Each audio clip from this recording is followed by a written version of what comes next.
ukuri guca mu ziko Ntigushya. ntabwo gushya ariko si byo ntabwo ari byo ukuri kazu guca mu ziko bavuga ko kudashya ariko si byo ukuri guca mu ziko kugashya wambaza ati se bigenda bite ikintu kudakora ni kimwe ntabwo kujya gukongo kwigukora ariko akora kuko nta mbuto nta bwami.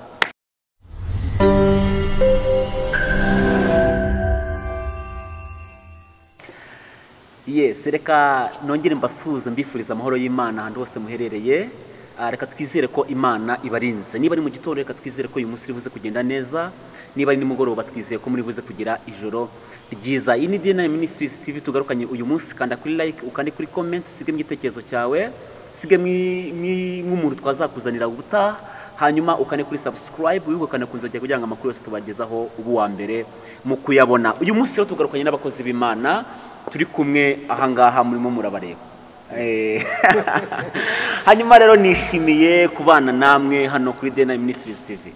murakoze cyane Yego mbahaye ikaze. Yes, hanyuma tubagezaho amakuru y'abahanzi, abavuga butumwa, abashumba, amakorari. Uyu munsi tugarukanye n'abakozi b'Imana, tufite topic dushaka kuganiraho, n'insanganyamatsiko dushaka kuganiraho, ibintu abantu benshi bibaza ndetse baburira igisubizo.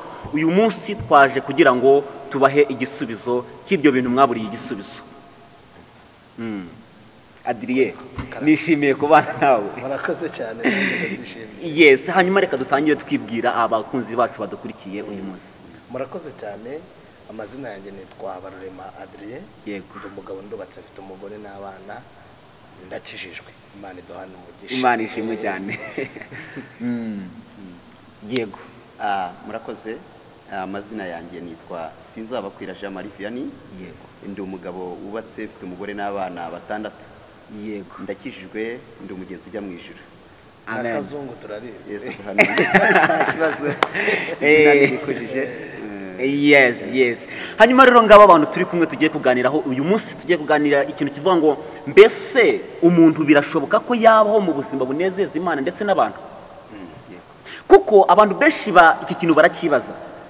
Ndetse usanga abantu bamwe bavuga ngo abantu bene Adamu ni babi, bene Adamu ntibanyurwa, nta kiza kiva ku bantu. Donc abantu benshi babayeho bazi ko umuntu adashobora kunezeza undi, ndetse bakaba bazi ko n'umuntu bigoranye ko yanezeza Imana. Nicyo kintu ngira ngo tuganireho, muze kuduhereza igisubizo ku bantu bibaza icyo kintu. Reka duhere kuri Adrien. Murakoze cyane. Imana ibaho umugisha no ku iyo topic ni nziza. Yakora ku buhamya bw'umuntu, yakora ku muntu ku giti cyiwe, kavuga ati sengemeye ne, kuko ubusanzwe abantu benshi bavuga ko bakavuga ngo umuntu amenywa n'abantu. Undi akakubwira tutimenye nta wakumenya. Yego. Iyo ukomba ibyo bintu ukabigereranya ugasanga nibyo kuko njyewe Vitali cyangwa Adrien ntimenye, biragoye ko wamenya. Ari ikintu tujye dukunda kuvuga, tukavuga ngo igihe umuntu arimo nicyo kimuha ukuntu agenda. Iyo umaze kwisobanukirwa ukamenya uwo uriwe, biba byoroshye gusobanura icyo uri cyo mu bantu. Yego. Iyo umaze kwisobanukirwa, yego, nkamenya nimba Adrien, reka tuvuge nimba ndi umuvugabutumwa, nkamenya koko nahamagawe n'Imana, ntarihamagaye ntarahamagawe na Vitali. Yego. Nkamenya ko Imana yampamagaye, noneho nkabisobanukirwa, nanagenda nkumva ndi fieri yabyo, ndi fieri. Iyo maze kwisobanukirwa nkumva Adrien ndi umukozi w'Imana by'ukuri, biroroshye ko kunsobanura byoroshye. Wambaza ati sinakisobanura nibyo kuko ngomba kwera imbuto zikwiriye koko nimba ndi umuvugabutumwa. Icyo gihe ngomba kubaho mu buzima, nimba ndi umuvugabutumwa nkaba ndi umukozi w'Imana, nkaba narisobanukiwe, nkamenya koko ndi umukozi w'Imana nyabyo, atari ibipipirano, kuko hari ibyo abantu batwitirira. Hari ibintu abantu batuziho Imana itatuziho cyane. Hari n'ibintu Imana ituziho abantu batatuziho. Yes. Hari ibintu abantu batuziho Imana itatuziho. Hari n'iby'Imana ituziho abantu batatuziho. Nimba rero wiyizi kuri umukozi w'Imana, imana ikakumenya ko uri umukozi wayo, biroroshye ko abantu bakagutangiye ubuhamya, ni ukabaho mu buzima bwo kunezeza imana ndetse n'ubuzima bwo kunezeza abantu. Nubwo wambwiye ati abantu baravuga ati turi bene Adamu, undi akavuga ati abantu ntibanyurwa, nta n'icyo wakora ngo abantu banezerwe, ntibishoboka. Abantu bose bashobora kutanezerwa, yego, ariko hari n'abanezerwa, kuko ni ukuvuga ngo ubayeho mu buzima bwo gushimwa n'Imana ukanezeza n'abantu byaryoha, ibyo byaba byiza. Ariko hari ibyo wakora bishobora kunezeza Imana bitanezeza abantu, ariko hari n'ibyo wakora byanezeza Imana bikanezeza n'iki n'abantu. Murakoze. Yego. Yes, hanyuma reka tujye kuri Kazungu. Buriya iyo urebye wowe kuko ubona umuntu hari ikintu ushobora gukora kugira ngo anezeze Imana ndetse n'abantu. Murakoze. Dushingiye ku ijambo ry'Imana. Mwene data Adrien abivuze neza cyane. Sinjya kuvuga ngo ibyo nawe kuvuga nawe yabivuze, ariko birashoboka, ariko cyane cyane icyitegererezo tukibona mu ijambo ry'Imana, kuko Yesu yaduhaye urugero rwiza. Iyo dusomye ubutumwa bwiza bwa Yesu uko bwanditswe na Luka ibice byaho 2 murongo wa 52, haravuga ngo nuko uwo mwana arakura abyiruka agwiza ubwenge ashimwa n'Imana n'abantu ndetse n'abantu. Urumva washaka yakopera kuri Yesu, yego, yakopera kuri Yesu, kuko Yesu hari ibintu byamurangaga, yarangwaga n'ibintu byinshi, ariko ndagerageza kuvuga bikeya. Yesu mu bintu byamurangaga, icyambere yarangwaga n'umutima w'imbabazi. Yego, umutima w'imbabazi. Yesu yagiraga umutima w'imbabazi, Yesu nubwo buzima yabayemo, kandi mu myaka yamaze 30 akiri ku isi yagiye atanduranije n'abantu. Nibutse akaririmbo umuhanzi yigeze aririmba, aravuga ngo yada wikabya yureka gusaza utanduranije cya. Hanyuma tubona undi muntu wagerageje, Dorcas nawe yashimwaga n'Imana n'abantu. Ni umubyeyi warangarwa n'imirimo myiza yo gufasha. Ngira ngo no ku munsi we wo gupfa abantu abapfakazi bateyemo baza kurira, berekana amakanzu n'imyenda yababoye akiriho. Ibyo rero nabyo biragaragaza ko ubuzima bwe bwanezezaga Imana n'abantu. Rero akenshi wenda ntavuze byinshi, imbuto z'umuntu nizo zimutera gukundwa n'abantu ndetse n'Imana. Donc tubwira abantu ko bishoboka ko wanezeza Imana ndetse n'abantu. Birashoboka. Hari ukuntu abivuze Kazungu, avuga ku rugero rwa Yesu, hari icyo nakunganiraho. Nitujya kuri Yesu, ndagira ngo dusobanure abantu bari gukurikira iki kiganiro. Ashobora kuvuga ati Yesu se k'abafarisayo n'abasadukayo batamushimaga bakamurwanya, n'abanditsi bakamurwanya, none ni gutavuze ngo yashimwaga n'Imana n'abantu? Ahangaha ndagaruka kuri rya jambo rivuga ngo hari ibintu Imana ituziho abantu batatuziho, hari n'ibintu abantu batuziho Imana itatuziho.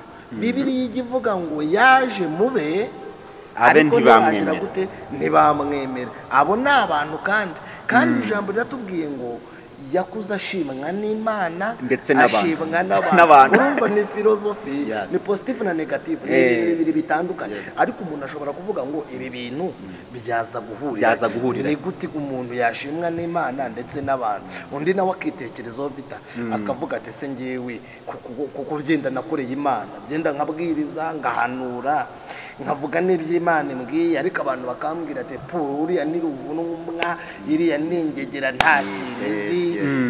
Rimwe na rimwe hari ibintu tuzakora binezeza Imana ntibinezeza abantu, ariko wambaza ngo ni gute bitazanezeza abantu? Impamvu bitazanezeza abantu bamwe, bizanga kunezeza abantu bitewe n'inyungu abantu babifitemo z'umwihariko, ariko atari rusange. Kuko nitujya kuri Yesu, yigeze ajya ahantu barabanza ariko tudusobanurire amaturo, iki giceri cya Kayisari bivuga iki? Bamuta mu gatego kari umwami Kayisari, kandi bikaba byemewe, akaba ari itegeko. Urumva Kazu, ni gute ubivuga? ngo Yesu arangije nkunda Yesu nkunda azi Yesu ubwenge cyane. hari ikintu nyamvuga kivuga ngo Imana igiceceka Yes.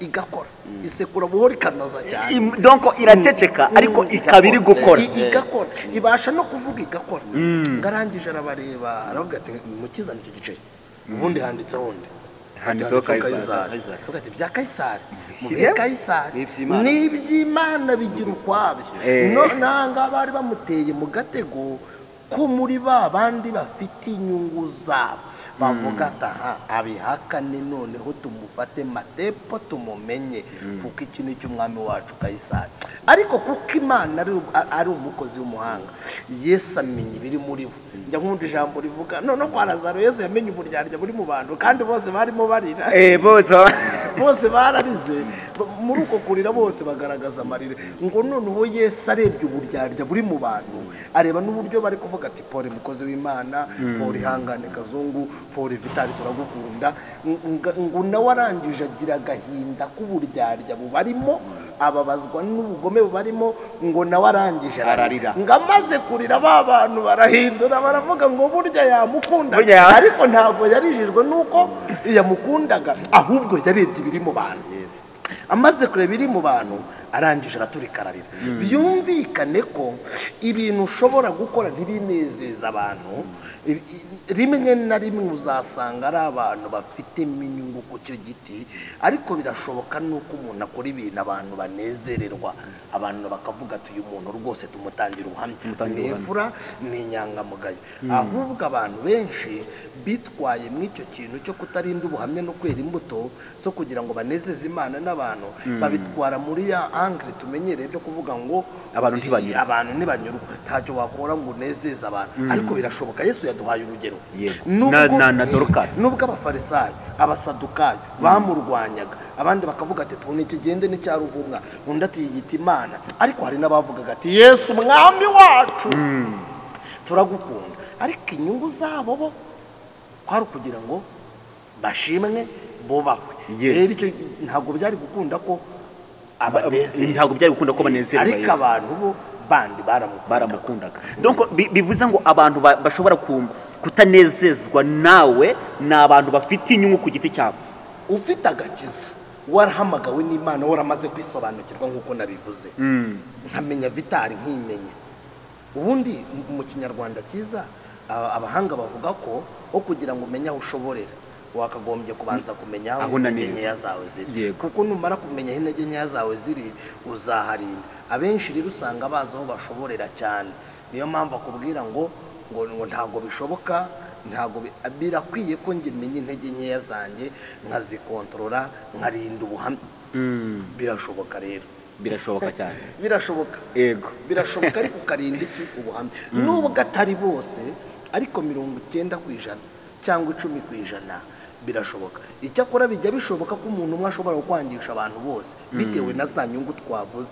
ariko kuko hari ikintu kijye abanyarwanda bakunda gukoresha kivuga ngo ubu bavuga ngo ukuri guca mu ziko ntabwo gushya ariko si byo ntabwo ari byo ukuri kazuba guca mu ziko bavuga ko kudashya ariko si byo ukuri guca mu ziko kugashya wambaza ati se bigenda biti ikintu kudakora ni kimwe ntago kujya gukongoka ariko akora ntago kujya gukongoka doko ningaryaza bivuga ngo uzanyura mu mazi ntazagutembana birashoboka ko kazungu yaba afite ubuhamya bwiza imbere y'Imana no mu bantu bakeya bamutangira ubuhamya babandi bamuzi kera baza amateka ye bakavuga ati iki ni igiki ahaciye ati nengegera ariko imbere y'Imana ikavuga ati ndakwemera n'abamumenye aho yamenyeye Imana aho yereye imbuto bakavuga ati ni sawa ariko noneho kwa kuri rero guca mu ziko kugashya birashoboka ko umuntu aca mu kibazo bakavuga ati uri murabeshya ari ufite ukuri ariko kuko kuri kutajya gukongoka kwa kuri babeshye kukagaragara niyo mpamvu cyagiye inshirira umwa Pawulo bamwe bahinduye amagambo bakavuga ngo wa muntu ni Imana abandi bati yari Imana kandi abandi baravuze ati akize ukiza inyanja idaca urwa kibera arayikiza none iki ngiki aragikira Ntabwo ari bugikire. ngo Pawulo arangije afata gutya aravuga ati utu ni utwana hari ibintu Imana ituziho haleluya hari ibintu Imana ituziho hari n'ibyo abantu batatuzi none kuko ari ibintu Imana inziho reka nkunkumure ngakunkumuye babandi bajya babona ubuhamya bwe baravuga ati burya Kazungu ni umukozi burya ni umukozi w'Imana burya Vitali ni umukozi w'Imana bahinduye amagambo Bahindura amagambo. Emi Faustin Shadrach baravuga ngo burya wa muntu yari Imana bitewe n'iki n'ubuhamya buri muri we n'ukuri kuri muri ikoze hari ibintu rero Imana ituziho hari Abantu n'ibyo abantu batatuziho hari n'ibyo abantu batuziho Imana itatuziho ariko birakwiriye ko tunezeza Imana ndetse n'abantu aho ngaho kuri iryo jambo uvuze yagira ngo tubwire abantu kino kintu abantu batekereza ko ukuri nguko iryo jambo rivuga ngo ukuri guca mu ziko ntigushye ariko koko kurashya cyangwa ndi gukongoka bivuze ngo ukuri kwawe kuzakubabaza ariko kuzagira igihe kugaragara kugirire n'inyungu benshi n'aba abandi babyise ibinyoma bavuga ati buryo uzi ko Kazungu yari umukozi w'Imana niyo mpamvu benshi none se buriya wenda namwunganira umuhanuzi Mikaya bajya kumuzana kugira ngo nawe ahanurire umwami Hoshafati ndetse n'ahabo bagiye gutereramo Tigaliyadi bagiye kuzana rero Mikaya Yehoshafati uzi ko yarabajije ahaba atariko se nta wundi muhanuzi usigaye ngo tumugishirizemo Uwiteka inama aha baravuga ngo hasigaye umwe ariko ndamwanga ntajya mbwira ibyiza ntajya mbwiza ukuri aravuga ati ni Mikaya Yehoshafati ahita amucubya ati oya nyamuna wivuga ngo uramwanga ahubwo nawe nibamuzane nawe tugerageze Bibiliya ivuga ko abantu bagiye kuzana Mikaya bamugejeje mu nzira baramubwira ngo nyamuna dore abahanuzi bose bahanuye ibyiza uramenya utagerayo ugahanura ibibi urumva bamuzanyemo ibindi bitekerezo byabo cyangwa se barimo baramutegura kugira ngo aze kuvuga ibinyoma ariko Mikaya arababwira ngo ni muceceke icyo Uwiteka arambwira nicyo ndagira gute ndaza kuvuga uzi ko nyibukije noneho reka mwibutse yarabanje ashaka kunezeza abantu Mikaya yarabanje ashaka kunezeza abantu ariko atanezeza Imana arangije aravuga ati tera nta kibazo umwami natera azatabaruka ngo ariko kuko ahabatara yarazi umuhanuzi bita Mikaya aramubwira ati ko nkozesha ibyo bintu warusondetse niko Kazungu konzi inyigisho zawe ko nkuzi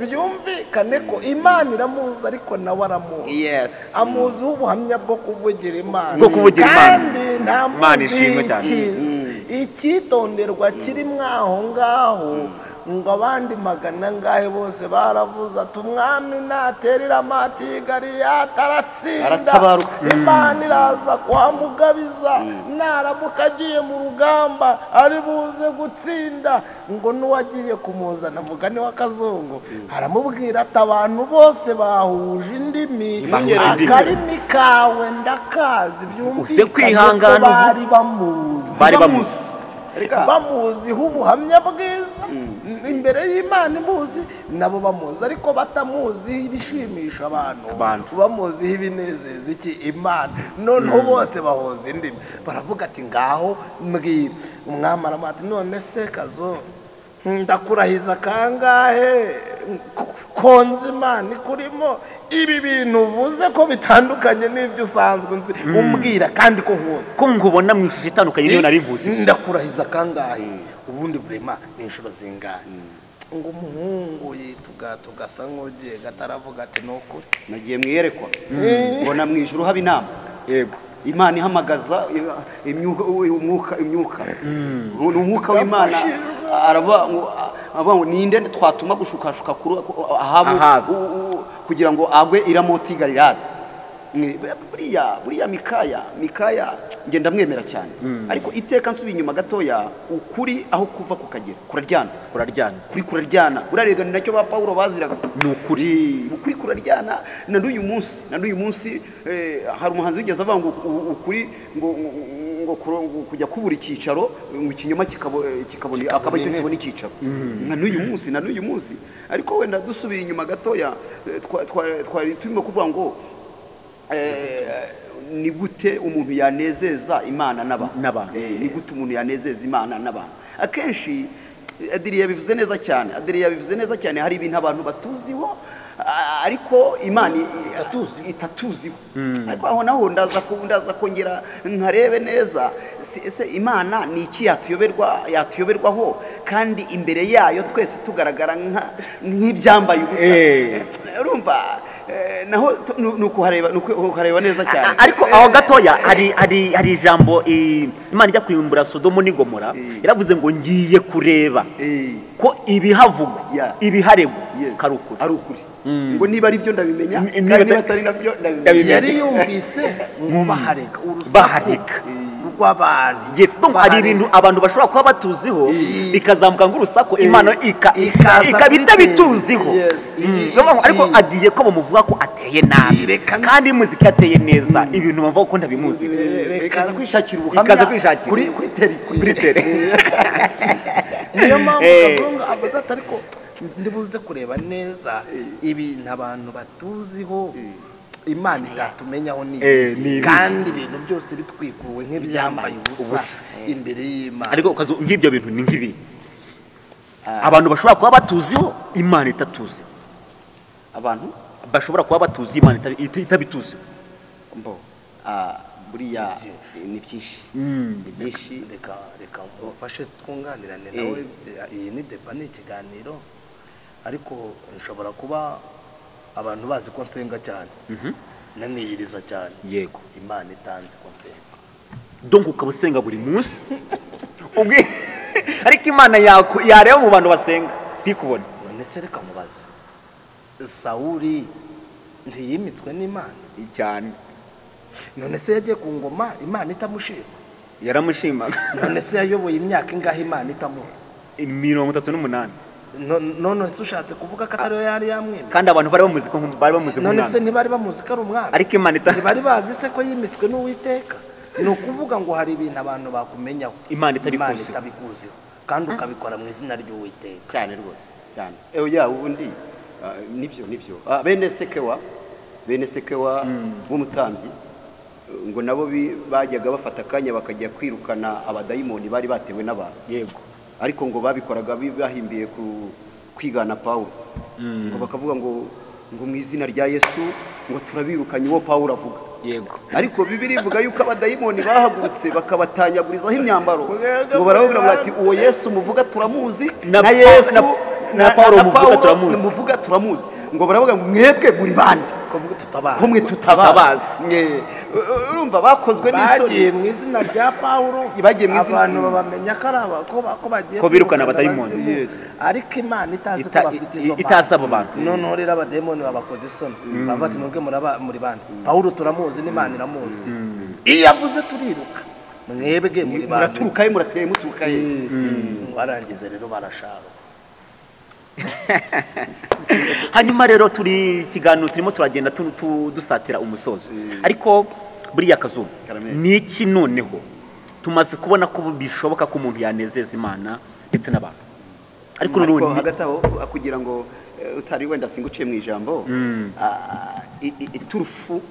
iturufu umuntu igishoro cyangwa se iturufu yakoresha yego ngewe uko mbibona nicyo nari ngiye kukubaza ubundi ujyamo neza urumva wise yes nari ngiye kukubaza none ni iki umuntu ashobora gukora kugira ngo agere kuri ibyo bintu yego agere ku rwego rwo kunezeza Imana ndetse anezeze n'abantu ngewe ndabona ntaciye ku ruhande iturufu mbona kugira ngo ibyo bintu bigereho ni ukwera imbuto zikwiriye abihana icyo cyonyine cyagushoboza kubigerageza ibyo udashoboye Imana ikagushoboza kuko byose tubishobozwa na Kristo duha iki imbaraga nge ndumva tutari n'imbuto zikwiriye abihana kuko nta mbuto nta bwami nta mbuto burya birashoboka ko nabwiriza birashoboka ko nahanura birashoboka ko n'abandi nkora imirimo naririmba neza ariko akenshi iyo bitageretsweho no kwera imbuto zikwiriye abihanye byose biba ari zero nge rero kugira ngo nshobore kunezeza Imana n'abantu cyane ni nako ijambo ry'Imana ritubwira ubutumwa bwiza bwa Yesu ko bwanditswe na Yohana 15 umurongo wa 16. Ni ahantu Yesu yabwiye abigisha avuga ngo simwe mwantoranije ahubwo ninjye wabatoranije kandi mbashyiriraho kugira ngo mwere imbuto ndetse imbuto zanyu zigumeho. Byumvikane n'imbuto zanjye ntabwo ari iz'uyu munsi gusa, ndasabwa kuzera none nejo hazaza nejo bundi hazaza kugeza igihe Yesu azagarukira. Nta kiruhuko dufite cyo kurangiza kwera imbuto. Rero ndumva agaciro kanjye kawe kubyo tuvuga n'ibyo tubwira abantu n'imbuto.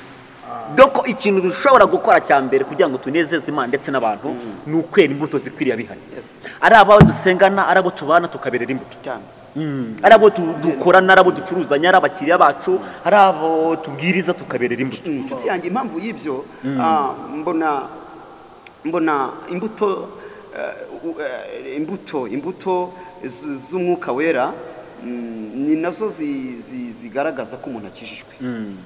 Kuko umuntu ashobora kuba Carmen ukivuga ku mbuto turi mu kiganiro ari ahantu nsa nk'ugira kuko hari imbuto umuntu ashobora kwerera abantu ntibabibone. Bya bintu Imana ituzi abantu batatuzi, ushobora guceceka abantu tikirasuzugura. Wavuga wishimye bati ni nshya. Rero abantu kugira ngo unezeze n'Imana, yego ndagaruka muri ya angre yo kwisobanukirwa. Nicyo kintu numara kwisobanukirwa, Vital ukamenya uwo uri we, Kazunga akamenya uwo ari we, biroroshye kuko nisobanukirwa nzamenya uko ngutwara, nzamenya uko uri. Yego kuko njyadiriye niyizi nk'umukozi w'Imana, kuko adiriye niyiziho ibintu n'Imana ikabibinziho, nanjye nzi kandi ko ibintu nzi Imana ibinziho. Biroroshye cyane ko twabana. Gusa n'ibyo bintu nshobora kubikugaragariza ukabona ndi umwibone, ariko Imana yabona ikabona ndi muzima nanayishima. Rero aravuze ati imbuto, Bibiliya iravuga kandi ngo twere imbuto zikwiriye bihari. Na Yesu yaravuze ngo abawe ubundi bagaragarira kuki? Bamwe bose bavuga indimi, abandi barahanura, abandi barerekwa. Ni ikinyakuri kizagaragaza be. Uzi ikintu yari abivugiye ntunganira Kazungu, niwe babibajije nyine, kandi ko ari we cyitegererezo. Ni gute? Ariko ngo Yesu arababwira ati abanjye ikizabagaragaza ni imbuto bazera. Nicyo kizabagaragariza ko ari njye wabatumye. Mu Kinyarwanda bavuga ngo umwana asa na se, nuko bavuga, ariko baba babikurikije ku icyo ngicyo. Nicyo kizagaragaza uwo abanje abariho. Ni ukuvuga ngo nibamenya by'ukuri bazisobanukirwa, bazamenya ibyo nanga, bamenye ibyo nkunda, banga ibyo nanga, bakunda ibyo nkunda. Rimwe na rimwe rero nibamenya ko nkunda ibi, bakamenya ko nanga ibi, ababyanga babandi banga iby'Imana ikunda, babandi banga iby'Imana ikunda. Ni ukuvuga ngo abantu banga ko tuvuga abantu banga gusenga kandi Imana ikunda gusenga, abo ntimuzumvikana. Ariko abantu bakunda gusenga n'Imana ikunda gusenga, abo muzumvikana. Igikwiriye rero ni iki umuntu yakora, yaba nge, yaba uteze amatwi iki kiganiro, yaba uri kutureba se, ni iki umuntu ufunguye iki kiganiro cyangwa uri mureba iki kiganiro, ni iki yakora aka kanya? Ikintu yakora ni ukuvuga ngo Yesu yaravuze ngo nujya gutokora ikintu umugogo uri mu jisho rya mugenzi, ujya gutokora igitokozi kiri mu jisho rya mugenzi wawe, ubanza urebe umugogo uri mu ryawe. Ni ukuvuga ngo mbere y'uko ubabara ubanza ureba aho wababaje. birakaze. Mbere y'uko ushaka ko Imana ikugirira neza, ko Imana igutabara, banza urebe mu buryo wari ufite watabaye bangahe. Mbere y'uko ushaka ko Imana ikwagura, ikwambika muri duke wabonye wambitse bangahe. mbere yo kugira ngo utokore akajisho Vital muboneho inenge wowe wibonyeho zingahe ese wibonye wakoze iki icyoroshye ni ikihe rero kugira ngo nezeze Imana unezeze n'abantu njya nkundira ijambo rivuga ngo uwo mwana arakuragwiza imbaraga z'umutima kugeza ku munsi yerekaniwe mu Bayisiraheli burya iyo tugeragezwa iyo turi muri training iyo turi mu makuba rimwe na rimwe abantu ntago batuvugaho kimwe kuko inzara ishobora kwicara bakavuga ati cyabuze ubwenge waba wambaye ubusa ati niwabo n'abanyamwanda ugenda uri mu ishuri icyo gihe rero biragoye ko abantu bakuvugaho kimwe ariko n'umuntu uzi inzira Imana icisha mu muntu aravuga ati yakurebeye mu mwuka ari igihe avuga ati Kazungu azavamo umugabo Vital ni umugabo reka ngenze make icyoroshye rero ni iki ni ukubanza ukisobanukirwa kugira ngo abantu bagusobanure ubundi igihe urimo nicyo gisobanura uriwe kandi iyo umaze kwimenya iyo umaze kwisobanukirwa abantu bagusobanura uko bashaka ariko biroroshye cyane iyo umaze kumenya igihe urimo Imana igusobanura ukwiriye ndetse n'abantu hari ibintu nyine mbisubiyemo abantu batuziho hari n'ibyo Imana itatuziho ariko igisubizo nyacyo ni ukubanza ukisobanukirwa kuko bizoroha kunyerera imbuto murakoze nisobanukirwa bizanyorohera cyane kukwerera imbuto ndetse bizanyorohera cyane kubana n'Imana nimenya ko tuvuga ingirakamere iyo kuvuga nabi bizatuma menya ukuntu nitwara muri ya kamere yanjye ko akunda abantu bacishije make mu gihe tuzaba tubana mu nzu cyangwa mu rugo ninjya kukubwira nawe nzajya mvugane kandi Vital aravyanga reka noze yumvikane ko nimenye uko tefebre yanjye kuruta uko namenya aho nashobore ariko yenda tutarasoza njya kenshi nkunda kuvuga ntanga urugero ku ijambo ry'Imana ni nabwo umuntu atayoba cyane Bibiliya iravuga ngo mushakashake mumenye ko murebe ko mwamenya iby'umwami ashima mushakashake donc ni ugushakashaka ko nakora iby'umwami ashima byumvikane ntacyo bintwaye kuba nagerageza gushimwa n'Imana kabone naho abantu wenda bo ntabuzuriza 100% ariko ku Mana wenda ho hakaba 100% kandi harimo n'abavuga ati nibyo arakabya kuko n'umuririmbyi yaravuze ngo uwanse kasuzuguye byakusunikiraho rero urumva ahubwo Imana idufashe igidufasha kuko erega nshobora gukora byinshi binezeza abantu Imana ibona ari umuntu Imana ibona ari umuntu kuko Herode yigeze atanga disikuru y'ikiganiro ngo abantu baravuga ati noneho si ijwi ry'umuntu ahubwo ni Imana ivuze urumva bamukomera amashyi Bibiliya iravuga ngo kubera ko ibyo bari bamushimiye Imana itabyumvaga yohereza marayika mu biturushyi ababaye inyo ako kanya uwo bakomeraga amashyi babona n'inyo ziyandagaye hasi rero bigaragara ushobora gushimwa n'abantu benshi cyane ariko Imana itagushima muri bya bintu Imana ituze abantu ibyo rero birutwa nuko abantu nubwo batagushima bose ariko Imana igira gute ikwemera iyamutse ikwemeye yanakwemeza Theo yarabivuze kuko chance irimo amahirwe arimo ushobora kwemerwa n'Imana ikaguteza n'abantu nabo bakakwemera ariko ntago abantu bakwemeza Imana ariko abantu ntibakwemeza Herode abantu bamukomeye mu mashyi ariko ntago batumye Imana imwemera baravuga ati ne sava ariko kuko Imana itari muzi w'ubunyangamugayo ndetse baranakabya baravuga ati noneho ntago ari umuntu uvuze noneho ari kuvuga ijwi ryiza nk'iry'Imana n'iry'Imana abantu bagira gure kuko Imana itari muzi w'ubunyangamugayo bwo kuba yavuga nk'Imana ihita ibabara ni ukuvuga ngo abantu bamumenyeho ibyiza ariko Imana itabimuzi igikwiriye rero ni uko tugomba kumenya iby'Imana ikunda kuko tukisobanukirwa iyo umaze kwisobanura Imana iragusobanura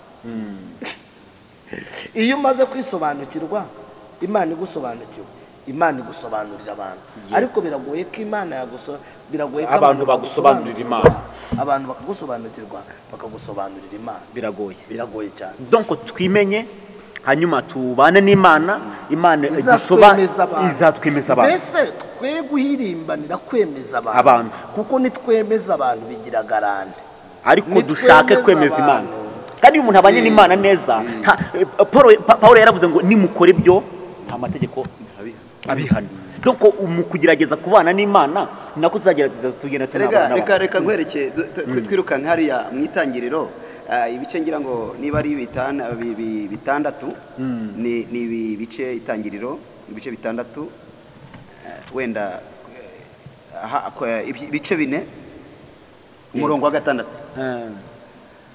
ngo Uwiteka abaza Kayini ati ni iki kikurakaje kandi gitumye ugaragaza umubabaro nukora ibyiza ntuzemera iramubwira ngo ariko nutabikora dore ibyaha birimo bitugatuga ku rugi rw'umutima wawe kandi ni wowe bigira bite bishaka ariko ukwiriye kugira gute kubitegeka buriya hariya nuko Kayini nta mwuka wera yari afite wo gusobanukirwa ni nk'aho Imana yamubwiye iti dore nubwo ubonye ko amaturo yawe nyagaye ndi kubona nyuma yo kuba ngaya amaturo yawe uraza no gukora icyaha cyo kwica nutaba amaso yego buriya ni nk'aho Imana yari imukiriye amarenga kandi wowe dore ndabona ibyaha byitugatuga buriya Imana kuko iyo ireba iterekwa yabonaga mu minota Kayini araza no kwica imutegura hakiri kare rero buri uza reba umuntu agwa mu cyaha umwuka w'Imana ntako atagize have umwuka w'Imana umuntu agwa mu cyaha umwuka w'Imana yabanje gukumakuma nyamuneka ave wikwiba nyamunave wisambana buri umwuka w'Imana ni nabo abantu benshi bafite urubanza rwo gutuka umwuka w'Imana bwo gutuka umwuka w'Imana kuko akenshi umuntu ajya gukora icyaha hari umutima nama se wenda reka mvuge wabanje kubitekerezaho ni ikirere Imana yabwiye kandi iramubwira ngo dore ibyaha birimo biri utugatuga ku rugi rw'umutima wawe ariko ukwiriye kugira gute kubitegeka yego hanyuma mu magambo tuyahurije hamwe mu magambo magufiya iyo umuntu yisobanukiwe amenya iby'Imana ishaka kandi n'ibyo abantu bashaka kandi muri kwa kwisobanukirwa bituma ubona uko werera abantu imbuto none hanyuma ugakora ibituma ushimwa cyangwa se wemera ushimwa n'Imana ndetse n'abantu kuko Yesu yaduhaye icyitegererezo hano aratubwira tuti yakuze ashimwa n'Imana ashimwa n'abantu ariko ntitwirengagije ko harimo n'abamuteye amabuye ntitwirengagije ko harimo n'abamuteye amacumu kandi igitangaza kirimo hari naho yacaga bakavuga ati Yesu uri umwami rabi urakomeye yagenda ati we mu yandi magambo abantu nubwo bwose tuzakora ibintu tugashimwa n'Imana ndetse n'abantu ariko ntabwo abantu bose bazatwemera bivuze ngo nubona abantu batakwemeye ntuzavuge ko byacitse cyangwa se Imana itakwemera ahubwo uzigenzure cyangwa se ukomeze kubana n'Imana akenshi ndugu yangu akenshi iyo wakoze iby'Imana ishaka abantu hari igihe bakuvaho kuko akenshi ubushake umuntu donc akurura yishyira iteka yego umuntu wese akurura yishyira niyo mpamvu uzanareba nibwo ndaza kugaruka muri cya kiri kivangu kuri kuraryana na mwene data bivuze yuko guca mu ziko ugashya ariko nikugira ndi gukongoka buriya buriya reka ngufashe buriya uzi ko Yosefu kuri kwarahiye ariko kuratinda dore igitangaza n'ibimenyetso aravuga ati nukuri yamfashe ku ngufu dore n'ikanzu ibihamya ari ikigisho njya banga urubanza rufite ibihamya n'Uwiteka kugira uburane n'ibihamya ngibi dore yansanze no mu cyumba dore ko naho yahezwaga agenda aravuga ati yari arimo anakoropa atangira kunyifatishwa ariko abasomye icyanditswe ngo yaramurarikiye aramuhagurutsa aravuga ati ndashaka kumva ku Baheburayo ukuntu bamera shana ni burya Abaheburayo bararyoha ariko Yosefu arisobanukirwa agumana abantu bazi Imana yabo yadukijije cya gihe akamenya ya Mana yamurinze na za nzozi yarose n'uburyo yagurishijwe aravuga ati Imana namenye urya munsi ntago nayikoze isoni reka nyihamye aravuga ati mabuja we databuja nta kintu yanyimye yamaye gutegeka ibi bintu byose ariko icyo yanyimye ni wowe yanyimye ikintu bita uburenganzira kandi ibihamya biraza bamujyana no muri gereza ariko kuko kuri kwari kwahiye hariya na shebuja yamukuyeho ikiza aravuga ati urashaka gukina n'umugore wanjye wowe nta ariko ukuri ntabwo kwari kwakongotse urashaka gukina n'umugore wanjye ariko kuko utakongotse inzozi Inzozi zirasohora, ziza hari gusoranya. n'undi muntu kutakongotse umugabo bita Morodekayi na Hamani. Burya Hamani yashimwaga n'abantu ariko Imana itamushima. Yari afite n'ijambo muri biro, muri nyobozi, yari afite n'ijambo mu itorero, yari afite n'ijambo hose bamushima, ariko aza no gusaba abayuda aravuga ati ariko buriya ubwoko ndetse baranabumwemerera, ariko kuko kuri kutajya gukogoka kuza kwigaragaza kuri finale. ukoze hasi nyibutse ibuye. Sinzi wenda niba tutararya iminota. Abagore babiri bamaraya babaga mu nzu imwe, Abasalomo yaciriye urubanza. Umwe muzi ko Bibiliya ivuga ko yaryamye umwana akamwica, acunga mugenzi we aterura umwana, hanyuma ngo undi aho igihe yicuriye yagiye kose asanga we yapfuye. Ariko Bibiliya bango mu gitondo amwitegereje asanga nubwo yapfuye si we bamuguraniye. Aha mfite icyigisho kijya kibwira abantu ngo abaryamiye umwana wabo nta mpuhwe bafite iwabo. Hanyuma Bibiliya ivuga iki? Aba bana bivuze ngo aba bagore bagiye imbere ya Salomo bose bari nyina w'umwana muzima avuga ati ariko rero ngewe naryamye hanyuma ndasinzira, uyu mugore aryamiye umwana wamaze kumwica anyiba uwanjye aranguranira. Ubu abantu benshi Satani yarabaguraniye, abantu benshi Satani yarabaguraniye. Noneho ngo aba bagore bajyana urubanza kandi bari indaya, rwari urubanza rukomeye, urubanza rw'indaya urarwumva ruba rukomeye. Bageze imbere ya Salomo, ni nabwo Salomo ngo yari yavuye ku musozi Gihoni asabye Imana ubwenge. Hanyuma uru rubanza rumugeraho yari yavuye ku gasozi. Amen. Hanyuma ngira ngo Salomo ntabwo urubanza kuruca byari kuza kumworohera. Abana bangana bavukiye rimwe basa, kamwe n'agatumbi akandi ni kazima kandi n'agatumbi, kugira ngo amenye nyina w'umwana cyari kizamini gikomeye. Ariko turashima Imana ko yari yaraye imbere yayo yamuhaye amakuru. Umuririmbyi yaravuze ngo nkunda kumva amakuru yo mu murwa uraheza kure. Ubundi nashimira akantu kajya gaca kuri radiyo yacu ngo ikintu cya mbere ni amakuru. Rero hanyuma ndashaka kugira ngo turebe ukuri. Mwene data yabivuze neza yuko guca mu ziko kugashya ariko ntikukongo, ariko kujya gushya kuko ushobora kugutambutsa mu ruhame mu mbaga y'abantu benshi kugashya rwose bakakugira nayubo bakakwita ko ibyo uvuga atari ikinyoma ndetse ukanakuzira. Ariko igihe gikwiriye abantu bakazabona ko kwakuri kwagaragaye. Naboti reka banze soze kuri kano kantu murakoze cyane. Hanyuma Bibiliya ivuga ko aba bagore barimo basigana imbere ya Salomo yuko umwe avuga ati n'uwanjye umuzima n'uwanjye upfuye n'uwawe, umugore nawe ati oya mpereza umwana wanjye dore intumbi yawe. Bibagasigana imbere ya Salomo. Twibuke ko Salomo yaje gukora ikintu gikomeye mu bwenge Imana yamuhaye, ngo ahamagara abagaragu be ngo aravuga ati mwa bagore mwe ndabona umwana muzima mwese mumusiganira intumbi ibuze nyirayo. Ibuze iki? Nyirayo. Reka nshuti yanjye nkubwire, ntabwo kunze, reka nkubwire ubu dufite ikibazo.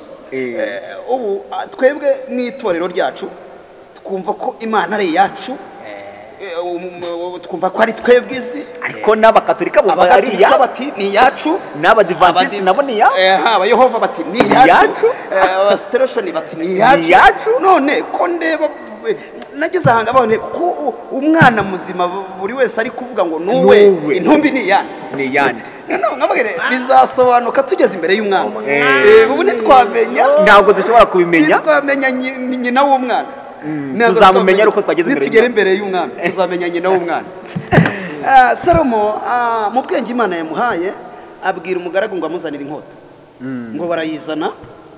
Ariko nyina w'umwana muzima yari yakomeje kuvuga ati rwose ndanashima uyu mugore yageze aho avuga ngo mwami ngo ubwo umusha wawe nari nisinziriye. Ni nkaho yavuze ati intege zanjye nkeya uzimbabarire nizo zatumye nyagwa.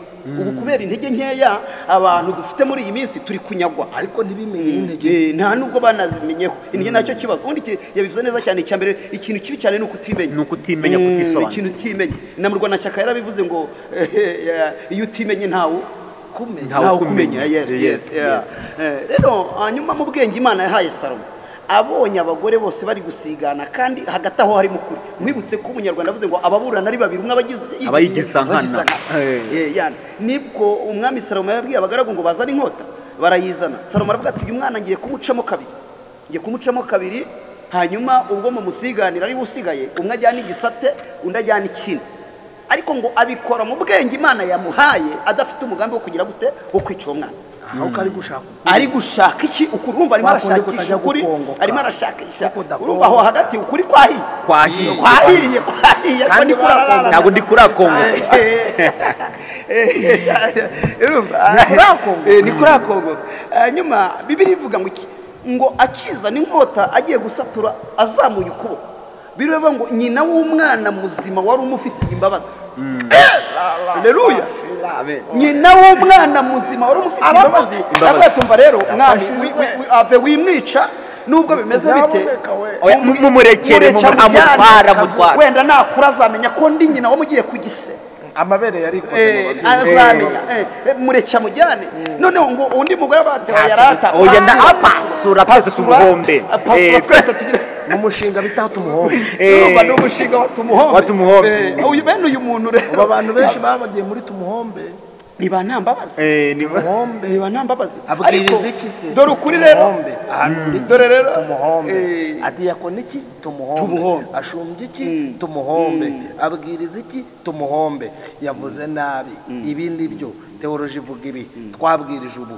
twize ubu association tumuho urumva diriye yarageze kuri uyu mugore nyine watumuhombe ari wavuze ati pasura njyana igisate n'abajyana ikindi nanjye nabyaye nk'abandi witonde ko nabyaye nk'abandi ikindi kandi nanjye byare kumbera none se ugiye kugira umwana njye ntamufite ntamubuzi wanjye ndamubuze twese tumuhombe ubu iki gisate kiramarira iki uyu mugore nta kijyanye umva akazu nubura ubwenge zakwe ngomba kumenya ubwenge nkagenda nk'uko abandi bagenda witonde gusirimuka ntacyo bitwaye nasenze Imana mbabaye ntangira kurya none Imana ingiriye neza jya wambara gutya abagore b'abasirimu bambara gutya abavuga butumwa babwiriza gutya nubwiriza gutya ntacyo uzabona mwibutse ko yarahamagawe muri tumuhombe ariko nyirigise we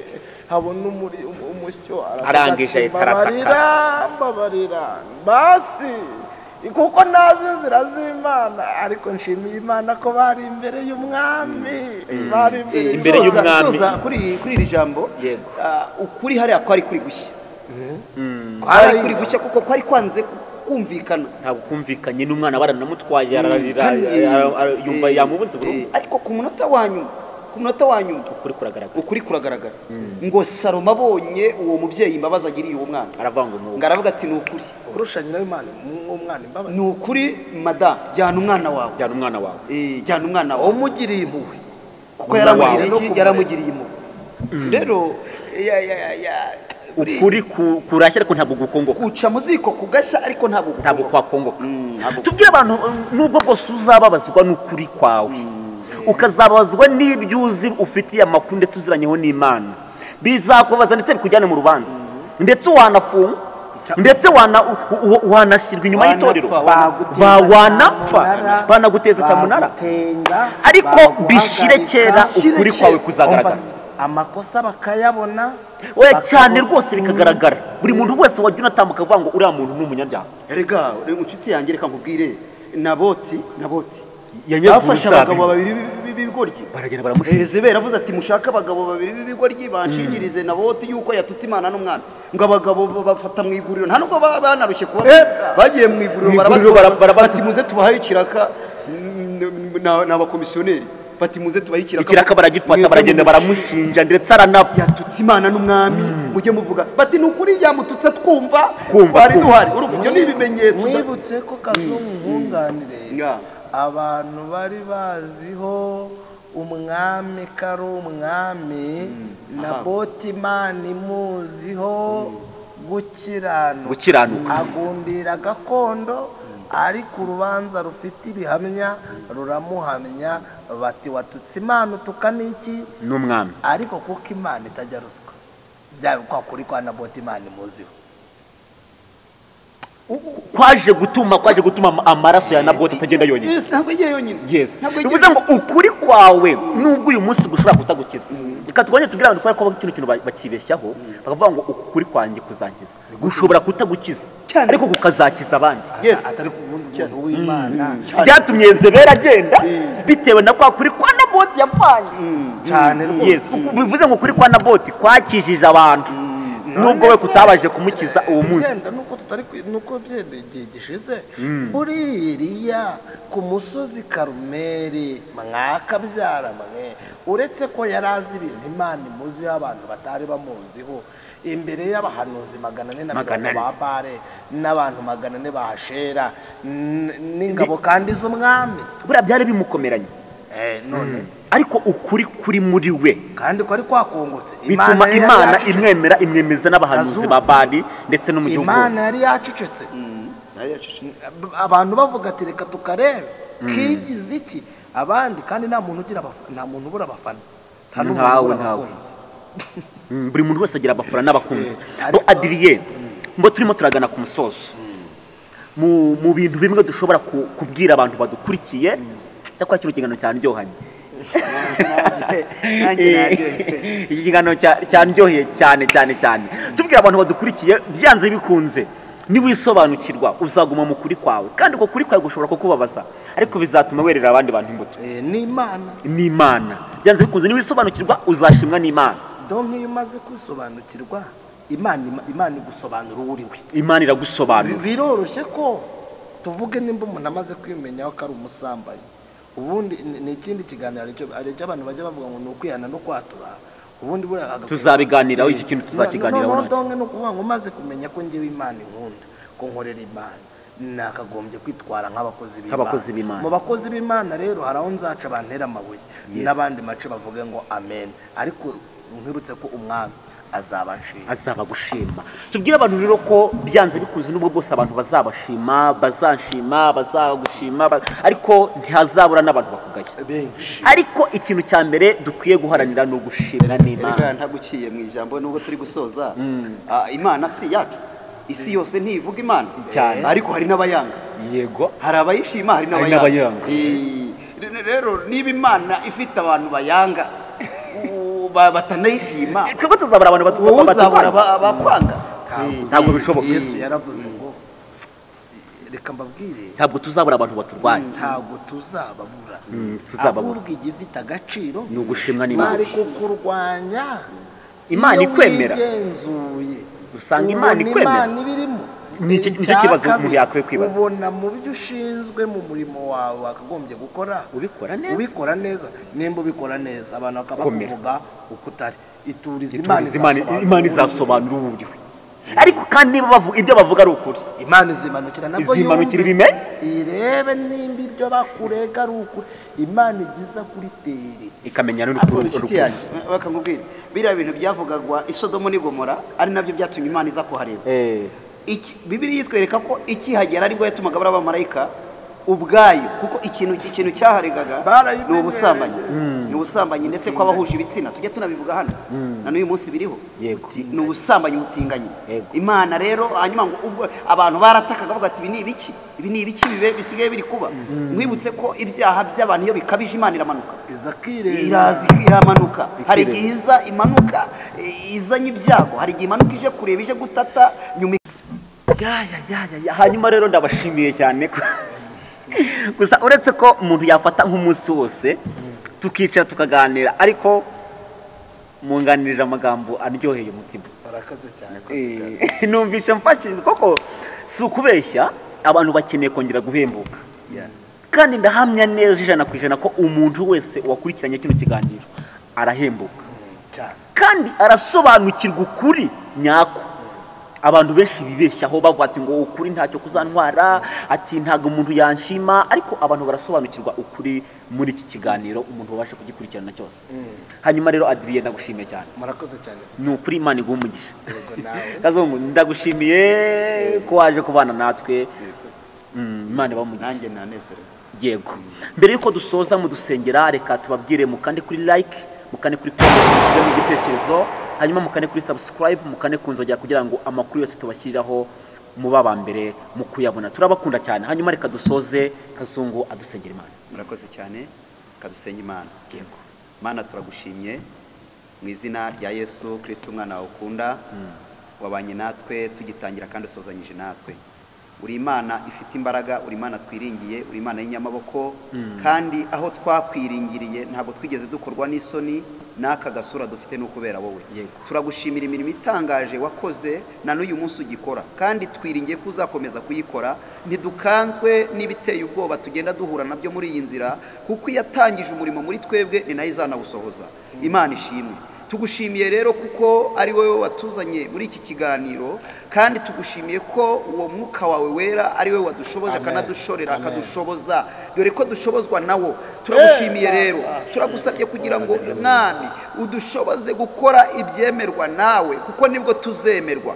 Kandi ni koko ijambo ryawe rirambwira ngo hahirwa umuntu udakurikiza imigambi y'ababi, ntahagarare mu nzira y'abanyabyaha, nticare n'abakobanyi, ahubwo amategeko yawe akaba ariyo yishimira ku manywa na nijoro. Bibiliya itwereka ko uwo muntu ukuntu asa, ndetse igasoza ivuga ngo bene uw'icyo azakora cyose kizamubera cyiza. Rero ujye udushoboza tukiri muri ubu buzima, tukiri muri ubu bugingo, ujye udushoboza Kristo.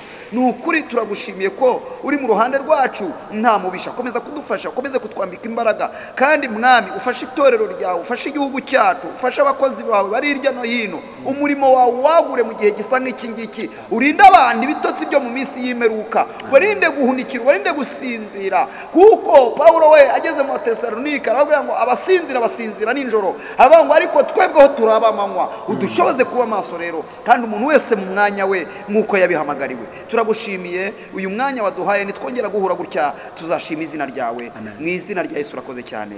Amen. Hanyuma rero turabakunda cyane, nge turi kumwe uyu munsi, nitwa Vitali. Tubifurije amahoro y'Imana. Ciao ciao. Mwakoze cyane.